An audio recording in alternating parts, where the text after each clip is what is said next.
sampai barang kita, saya Urfal dari Tuan. Nah, di sini kita bakal bahas sesuatu yang dekat banget nih sama diri kita maupun sama dompet kita. Apa sih?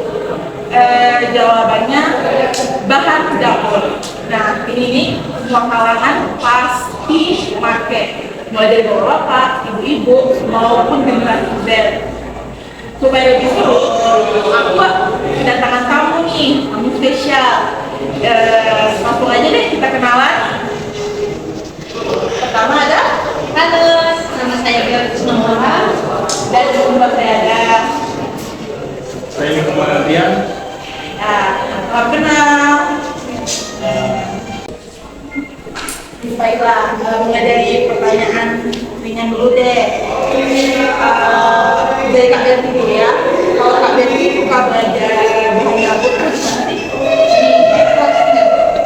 Kenapa nih lebih milih Komos? Karena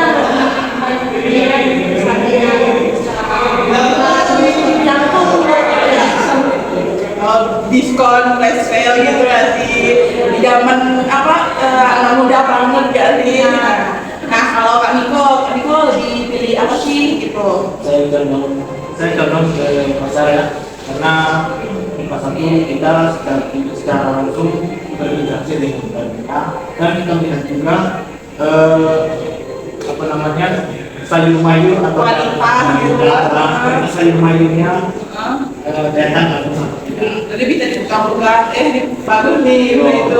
Kalau di e-commerce nggak bisa nggak sih, cuma paling deskripsi manajer doang, terus pilih klik. Kalau ini tim klik sama tim nawar. Oke. Lanjut soal harga. Menurut kalian nih, boleh Kak Berti dulu deh. Kalau Kak Berti itu belanja tuh lebih murah nggak sih di e-commerce atau gimana sih? tergantung sih, kadang ada diskon, terus ada juga gratis ongkir. Tapi yang punya itu bahannya ada yang Kualitasnya tuh nggak sebagus yang di pasar gitu kan sih. Sedih banget nanti rasanya, apalagi untuk cewek-cewek kan biasanya lebih dikirikan lagi gratis sih.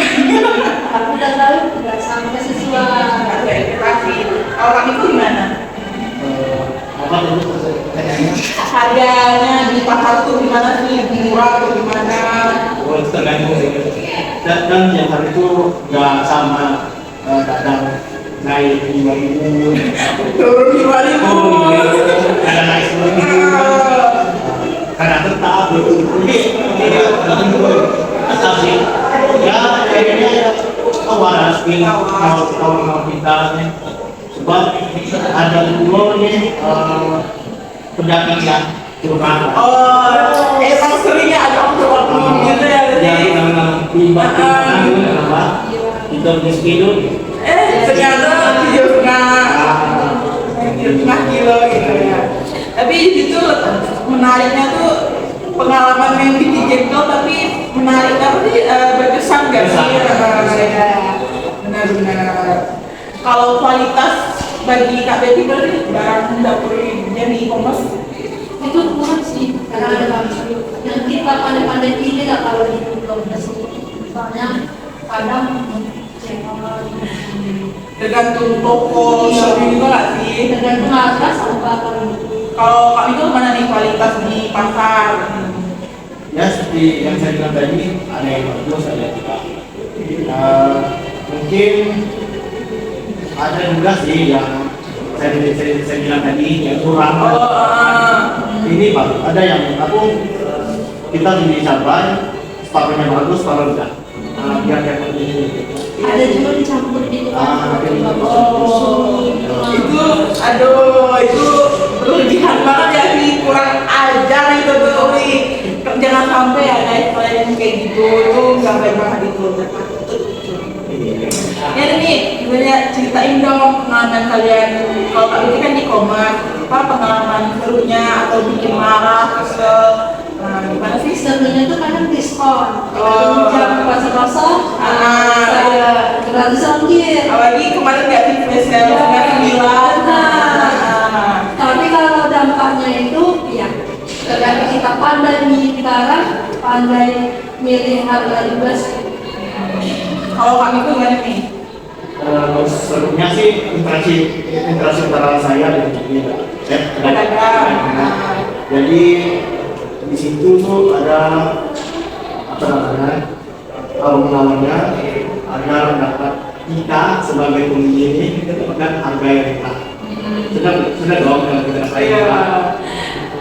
Coba berarti kayak cowok-cowok tuh demen juga ya di pasar gitu. Jadi kan kayak bapak-bapak nih biasa nih disuruh sama bininya, belanja dong daun salam 5.000 dibeli 15.000, lagi malunya. Bapak saya gitu. Kalau kayak malu gitu. Kalau aku nggak gitu, beli ya sesuai kebutuhan. Tapi sampai marah. Marah kan bininya. Tapi kalau itu sesuai kebutuhan. Emang apa anak aku juga makan sendiri kan, belum ada pendamping kan. Nanti sama aja. Lanjut nih, kita bahas yang lumayan berat. Gak berat banget, tapi lumayan. Nah, menurut kalian e-commerce nih membantu atau malahan jadi mengancam pasar tradisional? Dari kami dulu deh.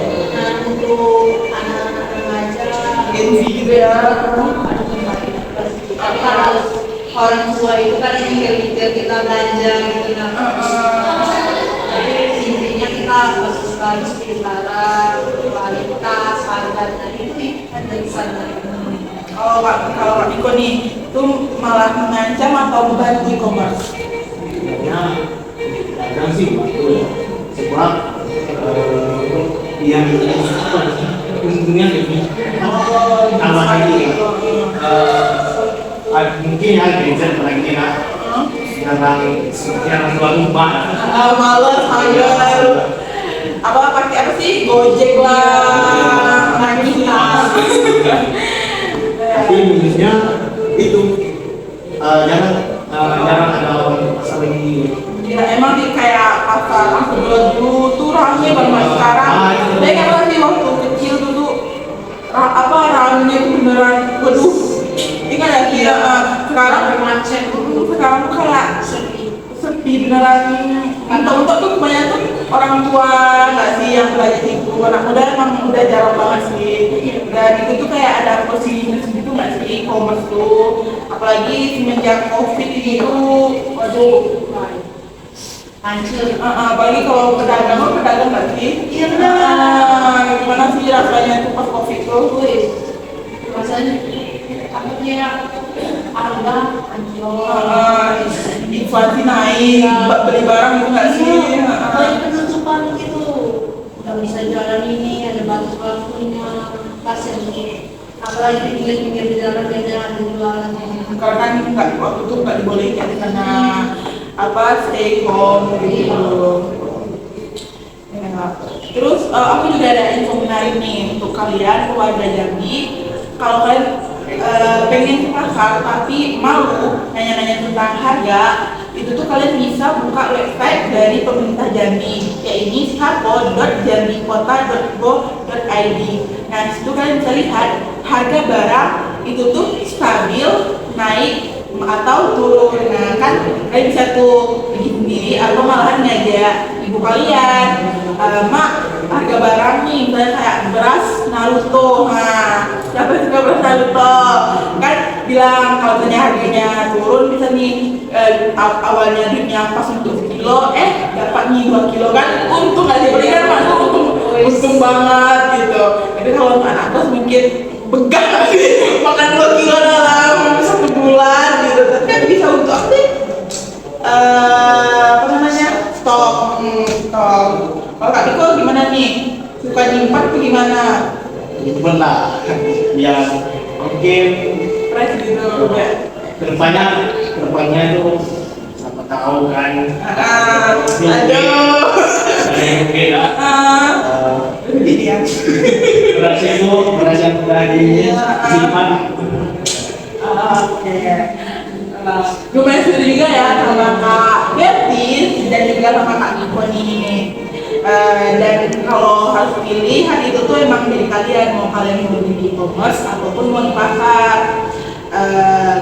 Dan itu aja jenisnya, e-commerce tuh lebih praktis, namun di pasar tuh lebih lebih berkualitas.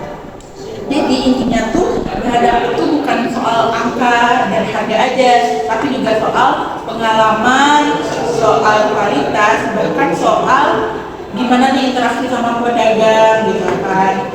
Yaudah, terima kasih sama Kak Nicole dan juga Kak Betty udah ngobrol serunya kita hari ini.